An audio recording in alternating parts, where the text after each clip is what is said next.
Oke, bismillahirrahmanirrahim. Assalamualaikum warahmatullahi wabarakatuh. Bertemu lagi dengan saya di channel ini. Sebenarnya saya udah buat video tentang pembahasan materi sejarah bab 1 ini. Waktu itu ada sebenarnya di playlist itu, cuma kayaknya karena videonya kurang kurang jelas, atau mungkin penjelasan juga kurang rapi gitu. Makanya saya buat video baru lagi yang ini, yang bab satunya, yaitu tentang penjelasan atau ilmu sejarah gitu kan. Kita gunakan buku LKS ini, penjabaran buku LKS yang telah kalian beli. Terima kasih buat yang sudah beli. Kalau yang belum, silahkan datangin saya terakhir minggu ini. Kalau minggu ini belum ada buku LKS, ya sudah, kalian cari sendiri aja berarti ke toko bukunya sana gitu. Langsung aja ke materi kita yang pertama, yaitu tentang pembahasan tentang sejarah sih. Apa sih yang dimaksud dengan sejarah? Kita awalnya pengenalan dulu tentang sejarah ya sih. Kenapa sih Pak kita harus mengenal yang namanya sejarah gitu kan? Apa itu sejarah sih? Apa sih bagaimana kita mengenal sejarah dengan baik gitu kan? Sebenarnya ada tiga jenis ya, tiga jenis sejarah. Atau sejarah itu kan bagian daripada sebuah cerita. Nah, cerita tersebut dibagi menjadi tiga. Ada yang namanya sejarah, ada yang namanya hikayat atau legenda, ada yang disebut dengan dongeng ya. Nah, apa perbedaannya kita dari sejarah dulu ya? Kalian bisa catat di sini, kalian bisa dicatat di buku LKS-nya, mungkin di bagian yang kosong di LKS, supaya kalian cuma menghafal di buku LKS saja ya. Pertama, sejarah itu apa? Sejarah itu adalah kejadian masa lalu yang benar-benar terjadi dan dapat dibuktikan kebenarannya, yaitu sejarah. Sejarah itu adalah kejadian masa lalu yang benar-benar terjadi dan dapat dibuktikan kebenarannya. Nah, jadi benar terjadi dapat dibuktikan dengan beberapa faktor, yaitu mungkin dengan ada artefaknya, ada situsnya, ada fosilnya, ada tulisannya, ada catatan dari penulis sejarah tersebut ya. Nah, yang kedua itu adalah legenda atau hikayat ya. Nah, apa sih Pak legenda atau hikayat? Ini sama juga cerita ya. Cerita yang mungkin terjadi dan tidak dapat dibuktikan kebenarannya. Ini hikayat atau legenda. Hikayat atau cerita daerah juga bisa disebut. Nah, kalau sejarah kita contohkan adalah, kalau sejarah nih ya, yang benar-benar terjadi dapat dibuktikan kebenarannya itu contohnya perang di Ponorogo, atau BPUPKI, atau mungkin kejadian PKI G30S PKI. Itu kan benar, itu ada tulisannya, ada fotonya, ada apanya gitu. Nah, sedangkan kalau legenda ini contohnya gini deh, kayak pangeran di Ponorogo bisa dijadikan seorang pahlawan karena ada faktanya. Atau Raja Kudungga itu raja pertama di Kutai Kartanegara, kerajaan Hindu-Buddha ya.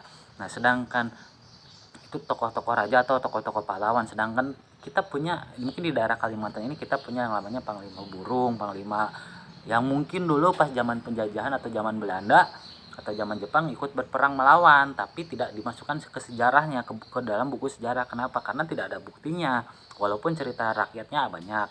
Atau contoh juga kayak si Pitung ya, kayak mungkin Jaka Tingkir ya, itu masuknya ke legenda atau hikayat ya, seperti itu. Yang ketiga itu, yang terakhir itu dongeng ya. Jadi kalau dongeng atau cerita yang tidak pernah terjadi dan emang tidak dapat dibuktikan kebenarannya. Jadi benar-benar belas, kayak mungkin cerita Frozen atau cerita Jaka Tarub ya, yang mencuri selendang pelangi gitu. Itu atau ya cerita-cerita lainnya gitu kan, kayak mungkin Dayang Sumbi, cerita Dayang Sumbi ya. Itu adalah jenis-jenis cerita ya, sejarah, hikayat, dongeng. Kalian bisa catat Lalu yang selanjutnya kita bahas ke materi pertama. Silahkan kalian buka buku LKS-nya yang di konsep dasar sejarah ya, bab 1 konsep dasar sejarah. Saya akan menjelaskan secara singkat dan mudah-mudahan kalian paham. Yang pertama adalah manusia pembentuk sejarah ya. Yang menciptakan sejarah itu manusia. Karena apa? Ditulis, diceritakan ya, diabadikan oleh manusia, nggak oleh hewan ataupun oleh jin ya. Nah, tuh. Manusia pembentuk sejarah.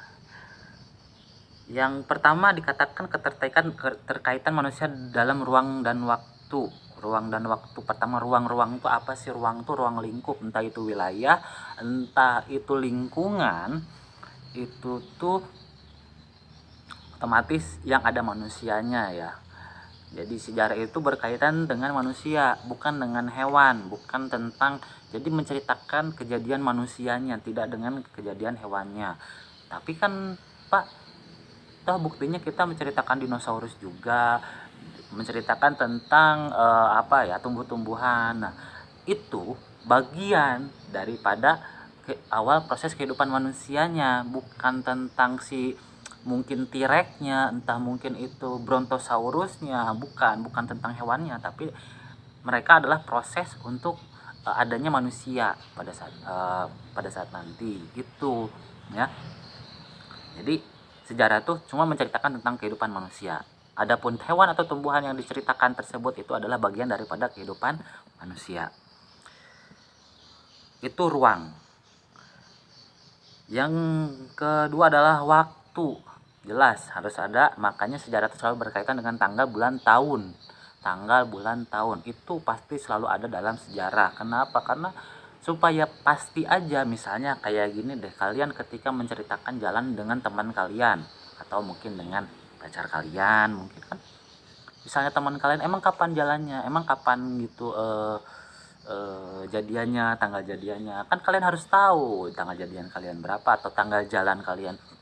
Biar apa? Biar teman kalian percaya, oh ternyata benar tanggal segitu kalian jalan atau kalian makan bareng, seperti itu ya. Ruangnya, lingkungannya, waktunya, kejadiannya kapan, waktunya kapan. Lanjut ke manusia hidup dalam perubahan dan berkelanjutan. Jelas selalu berubah kan prosesnya, konsepnya tuh selalu berubah. Contohnya kayak gini deh, dari kita tidak mengenal agama, tiba-tiba adanya yang namanya agama. Bukan agama dulu ya, dari tidak mengenal agama adanya kebudayaan, dari kebudayaan itu timbulnya agama, dari agama itu sebelum agama tradisi dulu ya kebudayaan atau tradisi lalu agama, kayak gitu selalu berkembang. Mulai dari nggak tahu yang namanya teknologi jadi tahu yang namanya teknologi, itu adalah bagian daripada sejarah tuh. Terus berubah konsep sejarahnya, tapi kejadiannya mah kalian harus percaya bahwa sejarah itu berputar ya. Lalu manusia hidup dalam keberlanjutan. Ya jelas lah, selama manusia masih ada, selama manusia masih hidup, kita selalu menciptakan yang namanya sejarah berkelanjutan. Nah, terus kayak gitu, kayak konsepnya tuh nih, setelah sekarang misalnya ada yang namanya penyakit COVID-19 gitu kan. Kalau dulu di 2010 itu ada yang namanya H5N1 atau flu burung atau flu babi, sama aja sebenarnya wabah mah. Tapi kalau sekarang itu lebih ke karena mungkin di era digitalisasi banyaknya yang menciptakan sejarah, mungkin dengan video, dengan publikasi dan lain sebagainya, itu bisa dikategorikan menciptakan atau sebuah sejarah baru gitu kan. Makanya jangan heran ketika media itu mengatakan adanya sejarah baru atau publikasi sejarah baru di dunia atau di Indonesia. Paham ya, maksudnya berkelanjutan ini, selagi manusia masih ada, sejarah itu pasti tetap berlanjut dan berkembang. Yang ketiga, kehidupan manusia masa kini merupakan akibat dari perubahan masa lalu. Ya jelas lah, kita ada karena orang tua kita ada, bapak ibu kita ada, ya bapak ibu kita ada karena ada nenek dan kakek kita, kayak gitu.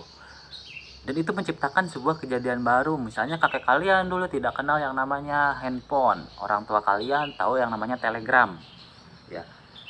Nah, sekarang kalian tahu yang namanya aplikasi YouTube, WhatsApp, TikTok, dan lain-lain. Itu adalah pencapaian dari sebuah sejarah. Contohnya pada diri kalian ya. Nah, secara konsep ini kejadiannya yang penting bagi Indonesia ya. Contohnya kayak gini deh. Zaman kebudayaan, zaman animisme, dinamisme, atau zaman percaya tidak percaya Tuhan, tiba-tiba percaya yang namanya Tuhan, masuknya agama Hindu Buddha ke Nusantara, nah, lalu masuk ke Islam gitu kan, mengenal yang namanya Tuhan gitu kan. Ada yang namanya tadinya tidak mengenal kitab suci, sekarang lama kelamaan lambat laun menjadi mengenal yang namanya kitab suci, seperti itu. Lanjut ke B, konsep dasar sejarah. Ya, banyak di sini yang mengatakan konsep dasar sejarah. Kalian bisa lihat beberapa tokohnya. Ada Herodotus menyatakan bahwa pengertian sejarah adalah satu kejadian untuk menceritakan suatu perputaran jatuh bangunnya seorang tokoh masyarakat. Nah, intinya kayak gini deh. Yang diceritakan dalam sejarah ini tidak semuanya tentang kehidupan oke gitu. Kalian juga memiliki sejarah masing-masing. Keluarga kalian memiliki sejarah masing-masing. Tapi apa yang kita pelajari saat ini adalah yang berguna bagi Indonesia, yang berguna bagi ya Nusantara ini, Indonesia ini. Makanya sejarah ini sebenarnya penting nggak penting ya buat kalian. Karena apa? Penting jika kalian ingin tetap berguna bagi Nusantara atau Indonesia ya. Penting. Tidak penting jika kalian ya udah bodo amat, yang penting kalian bisa makan, bisa berkehidupan, bisa berkeluarga kelak gitu kan. Yang penting kalian bisa bekerja. Aduh, nggak tahu. Lama nggak ngomong panjang kayak ini.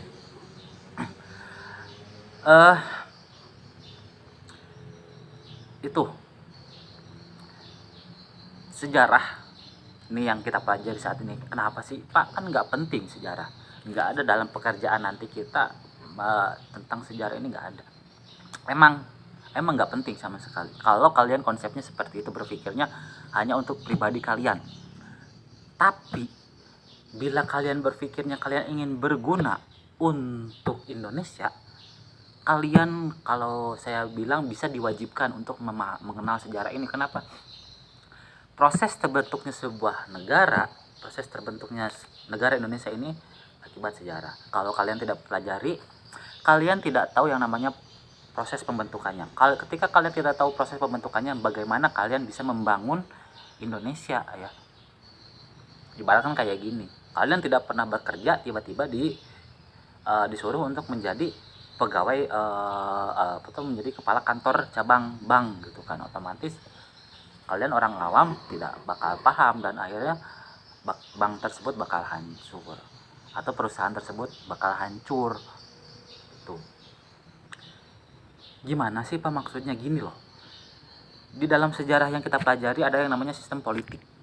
Politik tuh sangat berkaitan erat dengan sejarah ya ini.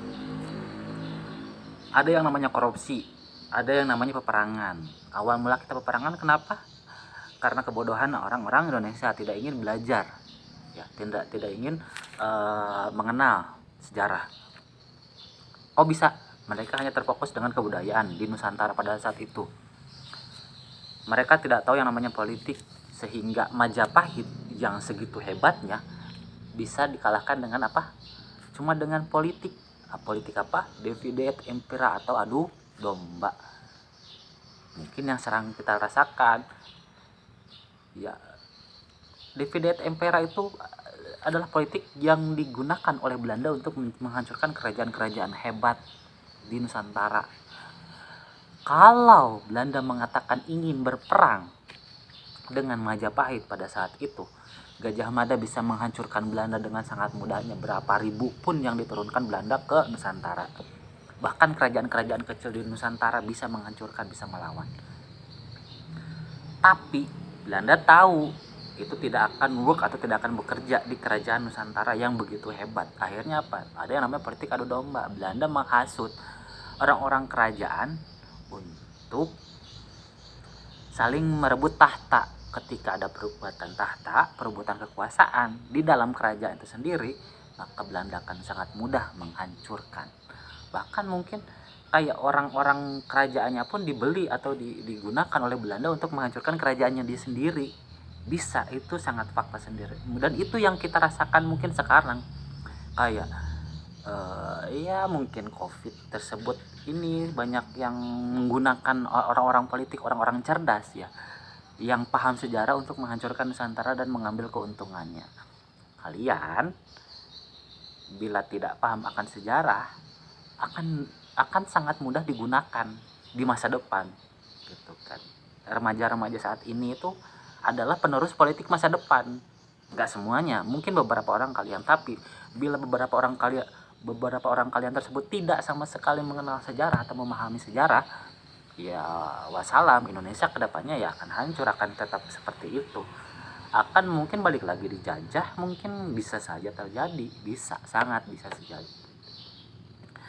Tuh, konsep dasar sejarah. Yang selanjutnya adalah cara berpikir dalam ilmu sejarah, diakronik. Ya, apa sih diakronik? Ini adalah kemampuan memahami peristiwa. Jadi apa ya?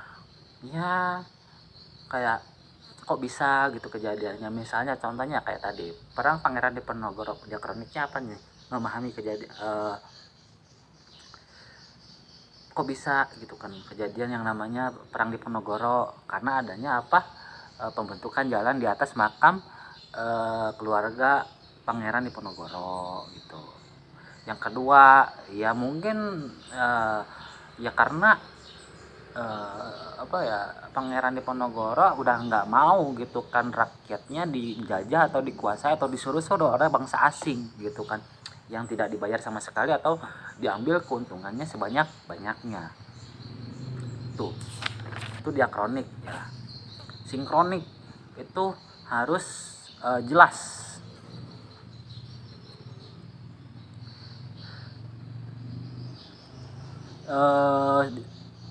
Segala dalam bahasa Indonesia sekali diartikan sebagai segala sesuatu yang bersangkutan dengan peristiwa terjadi pada suatu masa ya, berkaitan. Contohnya kayak gini. Saya langsung jelaskan sejarahnya ya. Indonesia dulu tidak mengenal yang namanya kebudayaan, kerajaan belum ada. Tiba-tiba penyebaran yang namanya kerajaan Hindu-Buddha. Kerajaan Hindu-Buddha menyebar dari India ke Asia Tenggara, ke sini masuk ke Thailand, Filipina, langsung ke Nusantara gitu kan. Langsung datang ke Kalimantan Timur, menciptakan sebuah kerajaan Kutai Kartanegara di sana ya, yang merupakan kerajaan pertama Hindu di Nusantara.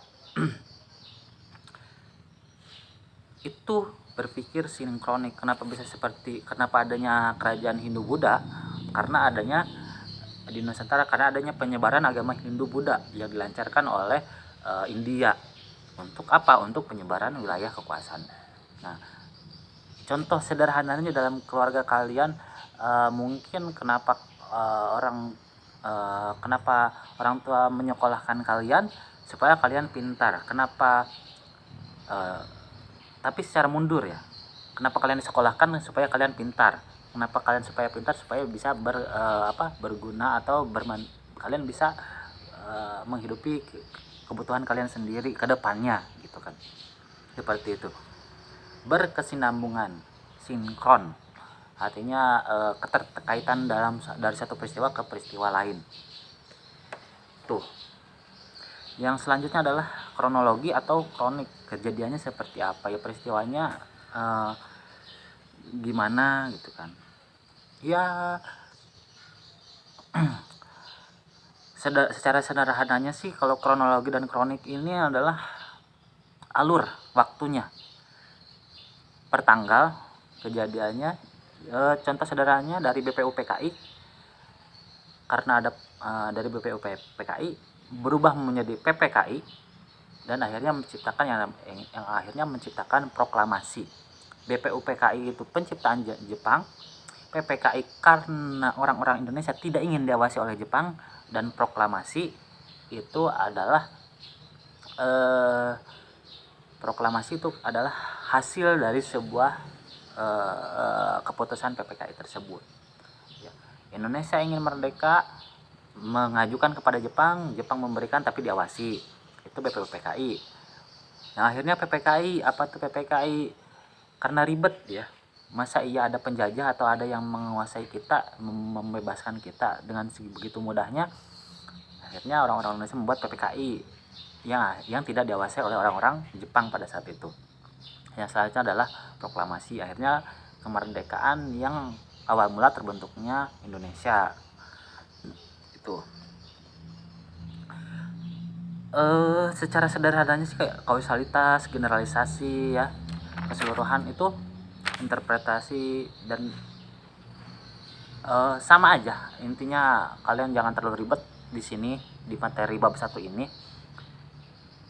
Yang secara sederhana kayak gini deh. Ini adalah dasar daripada sejarah tersebut yang harus berkaitan ya, mulai dari ruang, waktu,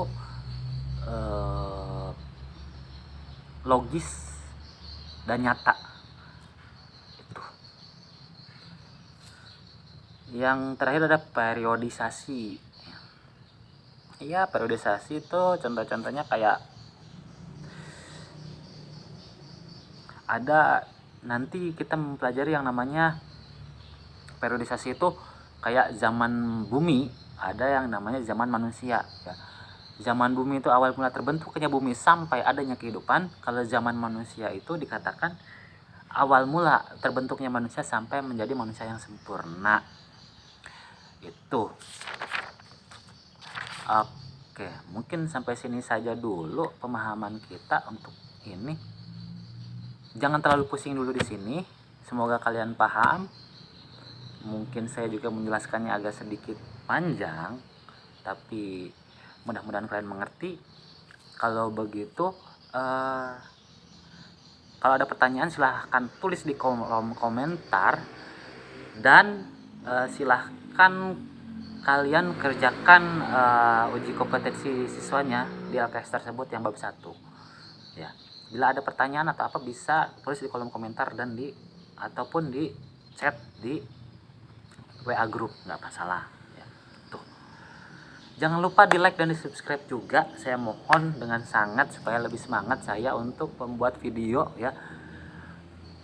Dan semoga corona ini atau wabah ini cepat berlalu supaya kita bisa bertemu dan bertatap muka langsung dengan kalian. Sekian dari saya, semoga bermanfaat materinya. Selamat siang.